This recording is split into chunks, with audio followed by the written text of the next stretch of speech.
بسم اللہ الرحمن الرحیم نحمدہ ونصلی علی رسولہ الکریم اما بعد فاعوذ باللہ السمیع العلیم من الشیطان الرجیم بسم اللہ الرحمن الرحیم قال اللہ تبارک و تعالی فی کتاب الکریم ان اللہ وملائکتہ یصلون علی النبی یا ایہا الذین آمنوا صلوا علیہ وسلموا تسلیما اللہم صلی علی محمد وعلی آل محمد کما صلیت علی ابراہیم وعلی آل ابراہیم انک حمید مجید اللہم بارک علی محمد وعلی آل محمد کما بارکت علی ابراہیم وعلی آل ابراہیم انک حمید مجید رب اشرح لی صدری ویسر لی امری واحلل عقدۃ من لسانی یفقہوا قولی ربنا آتنا فی الدنیا حسنۃ وفی الآخرۃ حسنۃ وقنا عذاب النار ربنا آتنا من لدنک رحمۃ وہیئ لنا من امرنا رشدا لا الہ الا انت سبحانک انی کنت من الظالمین لا حول ولا قوۃ الا باللہ العلی العظیم۔ اللہ تبارک و تعالی قیامت کے روز اسی جسم کے ساتھ جو جسم ہمارا ہے، یہی مٹی جو مٹی ہمارے جسم کے اندر لگی ہوئی ہے، کس طریقے سے اٹھائے گا اسی مٹی کے ساتھ، اسی جسم کے ساتھ۔ عزیز دوستو، یہ سوال بہت کثرت سے آتا ہے اور میں اس کے بارے میں کچھ تفصیلی ویڈیو آپ کے سامنے ڈالنا چاہتا تھا، لیکن میں اس وقت آپ کے سامنے مختصر انداز میں، بہت چھوٹے سے انداز میں اس کے بارے میں بتلاؤں گا۔ آپ بخاری شریف کھولیں گے، حدیث نمبر تو مجھے یاد نہیں ہے، اس میں ایک حدیث ہے، نبی اکرم صلی اللہ علیہ وسلم نے ارشاد فرمایا کہ قیامت کے روز آدمی اسی جسم کے ساتھ اٹھے گا۔ حدیث کے الفاظ اگرچہ پورے نہیں ہیں میرے ذہن میں اس وقت، اور میں انشاءاللہ تعالی جلد آپ کے سامنے لانے کی کوشش بھی کروں گا کہ اللہ تبارک و تعالیٰ اسی جسم کے ساتھ اس انسان کو اٹھائے گا، حالانکہ ایک ہڈی کے سوا باقی تمام کا تمام جسم گل سڑ کر ختم ہو چکا ہوگا، ایک ہڈی کے سوا اس میں لفظ ہے۔ اب وہ ہڈی کون سی ہے یہ بھی میرے ذہن میں اس وقت نہیں ہے۔ وہ یا تو یہ والی ہڈی یعنی چہرے کی ہڈی ہے ٹھوڑی والی، یا پھر یہ ہنسلی والی ہڈی ہے، ان دونوں میں سے کوئی ایک ہڈی ہے۔ نبی اکرم صلی اللہ علیہ وسلم نے فرمایا اس ہڈی کے سوا تمام کا تمام جسم گل سڑ کر ختم ہو چکا ہوگا۔ یہاں یہ پتہ چلا عزیز دوستو کہ نبی اکرم صلی اللہ علیہ وسلم کی حدیث سے کہ اللہ تبارک و تعالیٰ اسی جسم کے ساتھ اٹھائے گا۔ دوسری بات، آج سے تقریباً 4500 سال قبل حضرت ابراہیم علیہ السلام نے بالکل یہی سوال کر دیا تھا، اور اللہ تبارک و تعالیٰ نے اس سوال کو قرآن کریم کے اندر نقل فرمایا ہے۔ آئندہ تفصیل میں انشاءاللہ تعالیٰ اس آیت کا حوالہ بھی ڈال دوں گا، اور اس حدیث کا حوالہ بھی ڈال دوں گا، اور اس حدیث کے الفاظ کو بھی پورا کر دوں گا، اور جو میں آپ کے سامنے جو حضرت ابراہیم علیہ السلام والی بات مختصر بتانے جا رہا ہوں، اس کو بھی تفصیل کے ساتھ آپ کے سامنے لانے کی کوشش کروں گا۔ وہ کیا ہے کہ حضرت ابراہیم علیہ السلام نے اللہ تبارک و تعالیٰ سے سوال کر دیا، اے اللہ تو کس طریقے سے انسان کو اسی جسم اور اسی مٹی کے ساتھ اٹھائے گا؟ تو اللہ تبارک و تعالیٰ نے حضرت ابراہیم علیہ السلام کو حکم دیا کہ 2 پرندوں کو پالو۔ چنانچہ آپ نے 2 پرندے پالے، اور دونوں پرندے جب خوب سادھ لیے، اور جب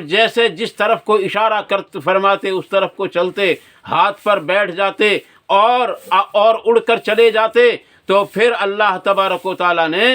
حکم دیا کہ ان کو ذبح کر کے ان کا قیمہ کر دو، اور پہاڑ پر ادھر ادھر دور دور بکھیر دو، اور پھر ان پرندوں کے نام لے کر پکارو، چنانچہ آپ علیہ السلام نے ایسا ہی کیا اور اس کے قیمے کو بہت بہت دور بکھیرا، اور پھر اس کے بیچ میں جو نام آپ نے ان پرندوں کے رکھے تھے ان پرندوں کا نام لے کر پکارا تو وہ پرندے اڑتے ہوئے آپ کے ہاتھ پر آن بیٹھے تھے۔ تو پتہ یہ چلا کہ اللہ تبارک و تعالیٰ نے کس کس طریقے سے اور کس کس مزاج کے ساتھ اللہ تبارک و تعالیٰ نے یہ بات ثابت کر دی کہ اللہ تبارک و تعالیٰ قیامت کے روز اسی جسم کے ساتھ، اس جو مٹی ہمارے جسم میں لگی ہے اسی مٹی کے ساتھ پھر دوبارہ زندہ کر کے اور پھر اللہ تبارک و تعالیٰ اس کا حساب لے گا۔ اسی زمن میں ایک اور واقعہ حضرت عزیر علیہ السلام کا ہے۔ عزیر علیہ السلام یہ غالباً حضرت موسیٰ علیہ السلام کے بعد کا زمانہ ہے ان کا۔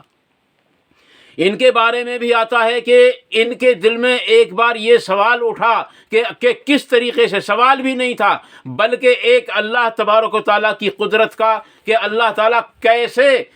قیامت کے روز ہم کو اسی مٹی کے ساتھ اٹھائے گا۔ وہیں بیٹھے اور بیٹھے بیٹھے وہیں سو گئے۔ آپ کا گھوڑا بھی، گدھا بھی وہیں تھا یا گھوڑا تھا، اور آپ تقریباً 100 سال تک وہاں سوتے رہے۔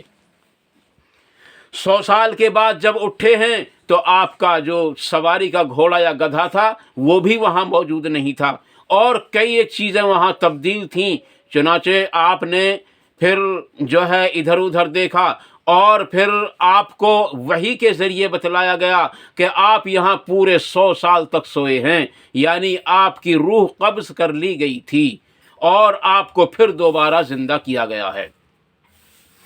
چنانچہ میرے دوستو، پتہ یہ چلا کہ پیغمبروں کو تو یہ باتیں بالکل صاف طور پر بتلا دی جاتی تھیں وحی کے ذریعے اور جو ہے معجزات کے ذریعے، اور اسی طریقے سے جو ہے حضرت عیسیٰ علیہ السلام کے دور میں بھی ایک بہت بڑا واقعہ رونما ہوا تھا جس کو الکہف کے نام سے یاد کیا جاتا ہے۔ یہ بھی تقریباً 309 سال تک سوتے رہے تھے، اور تقریباً 7 آدمی تھے عزیز دوستو۔ حضرت عیسیٰ علیہ السلام کے زمانے کے بعد میں اس جو ہے چند آدمی تھے جو بت پرستی اور شخصیت پرستی سے نکل کر جو ہے ایک پہاڑ میں جا کر کے آپ لوگوں نے پناہ لی تھی، اور ان کا ایک کتا بھی تھا، اور قرآن کریم کہتا ہے کہ جب تم ان کو دیکھو گے تو وہ جو ہے 4-5واں کتا پاؤ گے، اور یا پھر دیکھو گے 5 چھٹا کتا پاؤ گے، یا دیکھو گے 6 تو 7واں کتا پاؤ گے۔ تو ان کی تعداد کوئی نہیں کسی نے نہیں بتلائی ہے، البتہ یہ 4 یا 5 یا 6 یا 7 آدمی ہیں جس کا ذکر قرآن کریم کے اندر موجود ہے، اور ان کے بارے میں اور ان کے بارے میں جو ہے اسرائیلی روایات بھی ملتی ہیں، اور نبی اکرم صلی اللہ علیہ وسلم سے بھی کئی ساری احادیث ہمارے سامنے موجود ہیں۔ چنانچہ یہ لوگ اپنے دور کے بادشاہ کے خوف سے جو اپنے آپ کی عبادت کرواتا تھا اس کے خوف سے وہاں سے فرار ہو گئے تھے، اور ایک پہاڑ میں جا کر کے انہوں نے پناہ لی اور اللہ تبارک و تعالیٰ سے دعا کی، ربنا آتنا من لدنک رحمتا وہیئ لنا من امرنا رشدا، یعنی اللہ تبارک تعالیٰ سے دعا کی کہ اے ہمارے رب، ہمارے کام کو تو ہمارے لیے آسان فرما دے، اور جو ہے اس کو جو ہے گواہی کے طور پر لوگوں کے سامنے ایسا واقعہ رونما فرما دے جس کی مثال نہ ہو۔ صحیح ترجمہ انشاءاللہ تعالیٰ اگلی ویڈیو میں آپ کے سامنے ڈال دوں گا۔ تو عزیز دوستو، وہ سوتے رہے اور تقریباً 309 سال گزر گئے تھے۔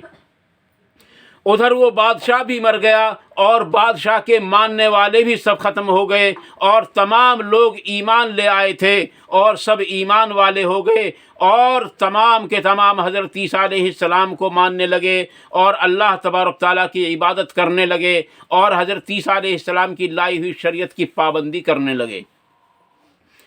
اب جو میں آپ کے سامنے واقعہ بیان کر رہا ہوں، یہ واقعہ تقریباً حضرت محمد الرسول اللہ صلی اللہ علیہ وسلم کی ولادت سے 70 سال پہلے کا ہے، تقریباً 70 سال پہلے کا، یعنی یہ سمجھو کہ تقریباً 500 ہجری کا وہ 500 نبوی کا واقعہ ہے یہ، جس کو آج تقریباً یعنی کہ 1900 کچھ سال ہو چکے ہیں۔ چنانچہ وہاں کچھ دن تک تو چلتا رہا،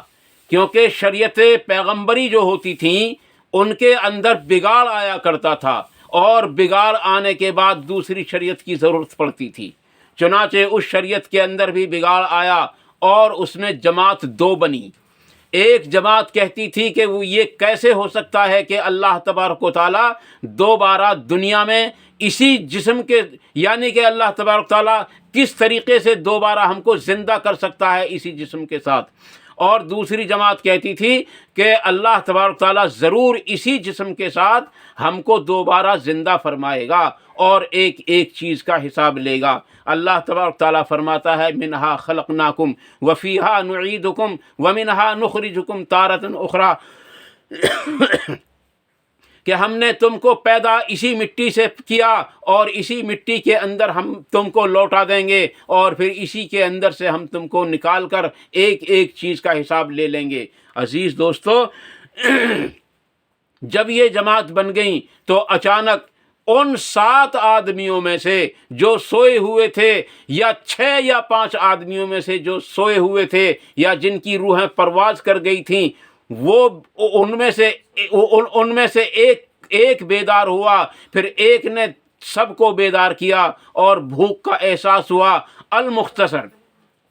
وہ وہاں سے نکلا اور کھانے کی تلاش میں نکلا۔ جب کھانا اس نے ایک جگہ سے خریدا، اور کھانا خریدنے کے بعد میں اس نے جو اپنا وہ روپیہ نکال کر اس کے ہاتھ میں دیا تو 309 سال پرانے سکے کو دیکھ کر وہ دکاندار جو ہے ہکا بکا رہ گیا، اور اس نے کہا کہ تجھ کو کہیں سے خزانہ ملا ہے۔ چنانچہ وہاں پہلے خوب جو ہے جھگڑا ہوا، لیکن جب ان کو خزانہ ملا ہی نہیں تھا اور ان کے پاس کوئی خزانہ نہیں تھا اور اس کے دکاندار کے پاس بھی کوئی ثبوت نہ مل سکا، چنانچہ اس نے شہر قاضی کو اس کی خبر دے دی کہ یہ شخص ہے، اس کو کہیں سے خزانہ ملا ہے اور یہ بتلا نہیں رہا ہے۔ چنانچہ ہوتے کرتے وہ بات بادشاہ تک پہنچی۔ بادشاہ سے جو اس کی گفتگو ہوئی ہے، عزیز دوستو، وہ سننے کے لائق ہے۔ اور وہ سننے کے لائق کیا ہے کہ بادشاہ نے پوچھا کہ نوجوان تمہارا نام کیا ہے؟ انہوں نے اپنا نام بتلایا اور پوچھا کہ تم کہاں رہتے ہو؟ کہ میں یہیں اسی شہر کا رہنے والا ہوں، فلاں محلے کا رہنے والا ہوں، فلاں نام میرے باپ کا ہے۔ چنانچہ بادشاہ نے لوگوں سے سوال کیا کہ کیا اس نام کا آدمی کیا اس نام کا محلہ کیا اس شہر کے اندر ہے؟ تو لوگوں نے کہا کہ اس نام کا اس شہر کے اندر کوئی محلہ نہیں، اور نہ اس نام کا آدمی شہر کے اندر کوئی موجود ہے، اور نہ ہی اس طریقے کا سکہ کہیں کسی نے دیکھا ہے۔ چنانچہ یہ بہت سارے سوالات ہوئے اور سب طرف سے جوابات یہی آتے تھے کہ یہ نہیں، ایسا نہیں ہے۔ ہر طرف سے آوازیں آتی تھیں کہ اس نام کا نہ کوئی آدمی ہے، اس نام کا نہ کوئی محلہ ہے، اس طرح کا نہ کوئی مکان ہے، اس نام کی نہ کوئی گلی ہے، اس نام کا نہ کوئی بازار ہے، سب تو تبدیل ہو چکا تھا۔ چنانچہ بادشاہ پھر اٹھا اور اٹھ کر کہا کہ نوجوان کیا تم اپنا گھر مجھے دکھا سکتے ہو؟ چنانچہ آپ بادشاہ کو لے کر کے اپنے گھر پہنچے، اور گھر جا کر کے ایک ستون کو میں آپ کو مختصر کر رہا ہوں، ایک ستون کو توڑوایا، اور توڑوا کر کے دیکھا گیا اس کے اندر وہی سکہ بھرا ہوا تھا، اور بتایا کہ یہ میرے والد نے اس ستون کے اندر یہ سکہ بھرا تھا۔ تو ایک آدمی بہت بوڑھا جس کی بھویں بھی سفید ہو چکی تھیں، اس نے کہا کہ میرے پاس ایک تختی ہے جو میرے دادا پردادا کے زمانے سے چلی آ رہی ہے، اور میں اس کو لا کر کے دیکھتا ہوں، پڑھ کر کے دیکھتا ہوں۔ چنانچہ اس نے وہ تختی نکالی، اور نکال کر کے اس میں سے